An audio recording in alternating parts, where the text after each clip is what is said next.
having come in yesterday. The market has been waiting for some indication of what kind of timeline we'll be looking at. Has this brought any reassurance to investors? Hi, Alicia. I would say that it has brought some form of reassurance to investors. I think there are two major events that have happened in the last week that give some clarity as to the direction in which some of these banks will be going. The first is obviously the resolution around the Cecilia Ibro case last week, as well as obviously the comments from the central bank yesterday. We know that quite a number of institutions have been looking at the rescued banks with the possibility of recapitalizing the banks and bringing them back into the mainstream of banking. The reality is that investors are still very cautious, irrespective of whatever comments are coming out. The desire for some form of value in portfolios will continue to override selective recoveries as we see right now. I think that what will be clear at the end of the day is the sort of numbers we see from the third quarter from the non-rescued banks, that's from the strong banks, would give an indication as to where the direction for the market is. Well, talking about recapitalization, because that's exactly what's in focus right now when it comes to both these developments having unfolded on the Nigerian scene. We've had a viewer stress via email the need for us to clarify specifically the position when it comes to Oceanic Bank. This is from Abimbola Smith, who's the Vice President of Research and Strategy Group at Chapel Hill Denham, saying that the impression that's created is that 191 billion naira, that being the fine, was returning to Oceanic Bank, which had negative shareholders' funds of 109 billion naira, and that it was sufficient to recapitalize the bank. But stressing that we need to emphasize that the 191 billion naira is assets at cost, and it will not be that's returned to the bank, but the book value of these assets, which is considerably less than assets at cost. Is that a point that needs extreme clarity at this point? I think it's a point that actually needs quite significant clarity. Some of these assets were acquired perhaps during the peak of the markets. You look at the properties in the US and other parts of the world. US properties prices are down in the region of 25 to 30% from their peak 3 years ago. I think at the end of the day, the banks like Oceanic will get significant reflation from such recoveries. However, what is key is that these institutions actually require new cash.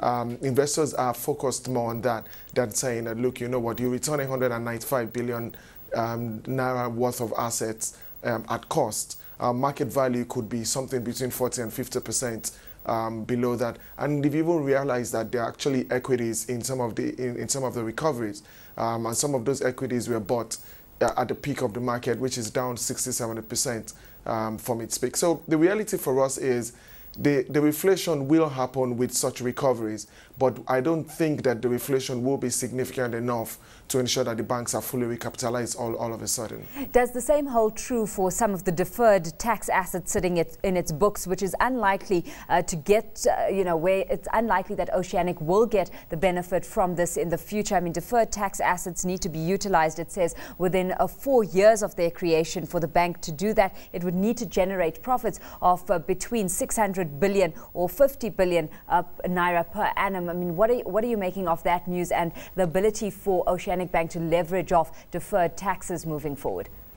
Okay, well, I'm not exactly a pessimist, Alicia, but one of the things I'm sure is that we're not likely to see the sort of profits that were declared by banks earlier on in the last 2-3 years. It's unlikely that banks like Oceanic will cross the 50 billion naira mark, except we see an unbelievable level of devaluation of the currency. So the reality is that some of those deferred tax benefits are going to be lost as a result of the weakness of the industry going forward. I think that for the industry generally, we're going to see more realistic numbers coming out from the industry. I think the capacity of banks as well to generate those super profits has reduced significantly. Customers have become more savvy. The market is extremely more competitive, and all of those issues will continue to put pressure on profitability going forward. So whilst it holds true for Oceanic Bank, you can actually argue that the same argument is relevant for all the other banking players. Let's take a look, though, because nevertheless, it's this road to recapitalization that is looking a bit clearer. On the M&A front, is there any speculation about as to who could be eating who here, where we know that there are foreign investors just as involved as local investors? There are foreign investors involved, and there are a number of local investors, perhaps a number of banking institutions, and also institutions that are looking to emerge into financial conglomerates who are looking at the new banks. I think that what we're going to see is some form of selective buying from the local banks, especially those who are looking to grow, given the emerging banking environment. For the international banks, I think they're going to be quite more cautious than the locals, because understanding the level of decay that has gone into those institutions and the level of capitalization that is required to bring them back to the new licensing regime is major. And some of those cash flows, international central banks will be wondering why a bank wants to pay $1 billion, say, just to cover a hole, and then you need to pay another $300 million to get the right level of capitalization that is required. I'm not sure that central banks in South Africa, and other parts of the world would willingly approve those sort of transactions. So I don't think that this is something that's going to be resolved very quickly. Yeah. I think there's still quite a lot to happen in that space. But as you say, quite a bit of sentiment that's been triggered out of this, and largely positive with all the developments that we're seeing within this space. With that, where we've had the fast-moving consumer sector really standing in the spotlight and seeing a nice strong run-up this year. To what extent are you anticipating sector rotation coming into play here? Investors moving out of the FMCG sector and back into the banks? I'll tell you that is unlikely to happen. The reason why it's unlikely to happen is that a lot of the investors that you're looking at are pretty savvy. Most of the, I've always said it, most of the, fly-by-night investors have left the market because they just couldn't handle the corrections of 2008 and 2009. I think from a sector point of view, the upside is significantly greater when you look at the FMCGs, the oil and gas sector, and to some extent the building materials sector.